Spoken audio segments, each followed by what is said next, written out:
The Sony Xperia 1 Mark III is a phone with a unique camera system. It has the world's first zoom lens with variable zoom levels. And it really is a bit of tech magic. Tiny elements inside this lens move so you can switch between two zoom levels with just one camera. You have 2.9x and 4.4x zoom.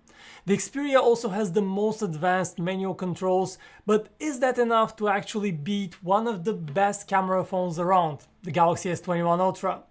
Hey guys, I'm Vic with PhoneArena and I've been using this here new Sony flagship for nearly a month now, and this is our Xperia versus Galaxy camera comparison. So let's first quickly go over the camera hardware. The main camera here on the Galaxy is a 108 megapixel one versus a 12 megapixel snapper on the Sony. So you still have that resolution advantage on the Galaxy, and yes, both have optical image stabilization. Then you have 12 megapixel ultra wide cameras on both, but the one on the Galaxy is just a bit wider at 13 millimeters. And finally, you have the 12 megapixel new variable zoom camera on the Sony against two separate zoom cameras on the Galaxy, one at 3 times zoom and another one at 10 times zoom. So with all those specs cleared, let's jump right into the actual photos and start picking apart the differences, shall we? Alright, let's kick this off with a comparison of the video recording capabilities of the front cameras, and we have the Xperia 1 Mark III and the Galaxy S21 Ultra just in my hands as I walk around, and right away I can see if I stop right here, the skies look blown out on the Xperia while we get a much better dynamic range on the Galaxy, and also the screen is much brighter on the Galaxy, which is very convenient in such super well lit conditions. It's super bright outside right now.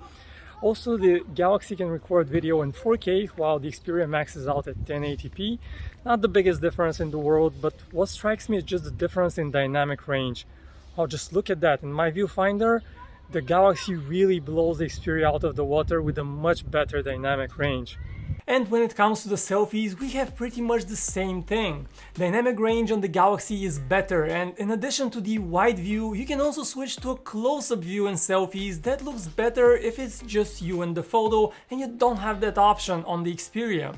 And trying a selfie in low light, the Galaxy definitely has the upper hand, as it captures a lot more of the background and a much brighter photo. Outdoors on a sunny day, both look great as you'd expect, but if you look closer you would notice how the Xperia tends to crush those darker shadowy areas and you can barely see any detail there. On these next shots, the Sony underexposes the whole photo a little bit, while the Galaxy looks correctly exposed and with more vibrant colors. And this seems to be a trend, as you can see in these next few photos. All of them turned out a bit underexposed on the Xperia, softer also, and the blue color of the sky is often clipped on the Sony phone. And looking at photos shot with the ultra-wide cameras, one difference is just in the perspective. You have a 0.7x lens on the Sony and a noticeably wider 0.6x lens on the Galaxy, so you can capture a bit more with the Galaxy. Notice how you get a bit more of the landscape around the edges here. Now, apart from that, I would say there is very little actual difference between the two cameras. You still get more inky skies on the Galaxy and more detail in the shadows, but these two ultra-wide cameras are pretty close. As for the zoom camera on the Sony, however, it really doesn't live up to the hype. We're starting at 10 times zoom, where the Galaxy has a very clear advantage, as you would expect, but even when you switch over to the 4.4x native zoom level on the Sony, and also at the other native zoom at 2.9x, you can still see how photos don't quite have the sharpness and appear a bit too soft. Now, admittedly, the Galaxy goes over the edge with a bit too much sharpening, but the Sony definitely could have better and cleaner defined detail. Now, the zoom camera and softer detail, however, comes in particularly handy for portraits. You can take portrait photos with the Xperia at 1x, 2.9x and even 4.4x, which is just perfect for face shots, and even the Galaxy maxes out only at 3 times zoom for portraits. The softer look suits portrait shots in particular, but I have to say that I was very surprised to see that portraits consistently came out way overexposed on the Sony. Here's a photo taken with portrait mode turned off, and then once you turn it on, the phone just goes crazy and captures an overexposed image, which is super strange, and I hope Sony can fix this in a future update. Next up, jumping over to video, the differences are only amplified, especially in this adorable footage of the deers. The vibrant colors from the Galaxy sell this shot so much better, and it just looks incredible, while the colors on the Xperia look a bit bleak in comparison and lacking in vibrancy. In this next video recording of the roller coaster, you can again see the much darker exposure on the Xperia, and if you pause it right here for a moment, take a look at the sky on the Xperia. There's just no color, just clipped highlights, while you can see the blue skies on the Galaxy pretty well, and it really stands out when it comes to 4K video. And this is a quick test of the video stabilization on the Xperia 1 Mark III and the Galaxy S21 Ultra, with both phones just in my hand as I'm walking with a brisk pace towards the monument. Let me know if you see some differences. On my screen here, the Xperia looks locked very solidly. It almost doesn't move, so excellent job on the stabilization, but the Galaxy seems to have a better dynamic range. And if you try and zoom in, of course the Galaxy has the upper hand with that long-range zoom camera. There is just no contest. Take a look at this close-up recording at 10 times zoom of the kid climbing the tree. It looks sharp in detail on the Galaxy and much softer and mushier on the Sony. And speaking of zooming, we have to mention Sony's camera app. Yes, it gives you the option to manually set various controls, but if you're just casually recording videos in the basic camera mode, you'd be surprised to see that you cannot switch to the ultra-wide camera once you've started recording video with the main one. And neither can you zoom longer than 3 times zoom, which is just crazy.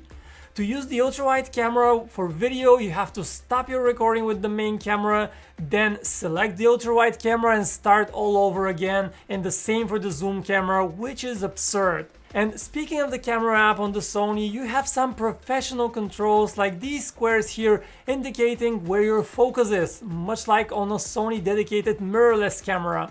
And you'll notice that eye autofocus detects people and pets and stays locked in very nicely. I tried running towards the camera and most of the photos of that were in focus, which is definitely impressive, so that's nice. I, however, did not use the manual controls all that much and did not shoot raw files for this particular comparison, and you can certainly do this with this camera app, but I felt that this was better addressed in a separate video, and honestly, being used to just snapping photos quickly on a phone, it was a bit of a chore having to deal with manual controls. So what about nighttime photos and videos? Well, I will just leave a little teaser from an upcoming camera comparison. One of these phones here is the Xperia and the other is an iPhone. And it really is a night and day difference, and I'm pretty sure you can guess which one is the Sony. Looking at night photos, it's clear that the Xperia just doesn't have a proper automatic night mode, as all of the images turn out much darker on it. So much so that they're barely usable, while the Galaxy with the scene optimizer reeks in a lot more light, and the photos look so much better. There's really no comparison.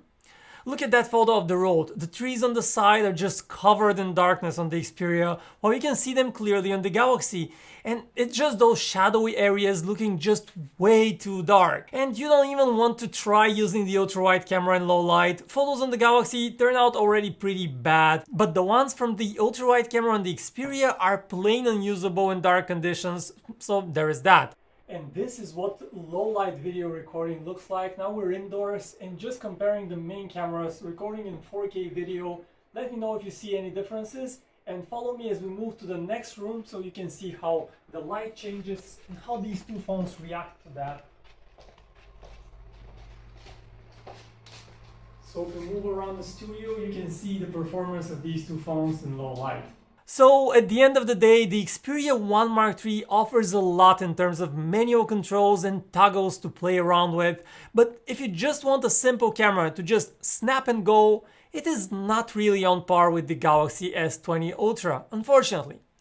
The hyped variable zoom camera is nice to have and impressive technically, but photos from it look soft and not as sharp, and during the day the Galaxy has a better dynamic range with the main camera and all around, and when it comes to low light photos, the Xperia falls flat on its face. Now, some people will argue that this phone is not about that at all. It's about raw photos and editing in post, and that is also true. But if Sony makes this phone for just that little niche of enthusiasts, it is leaving the regular user behind.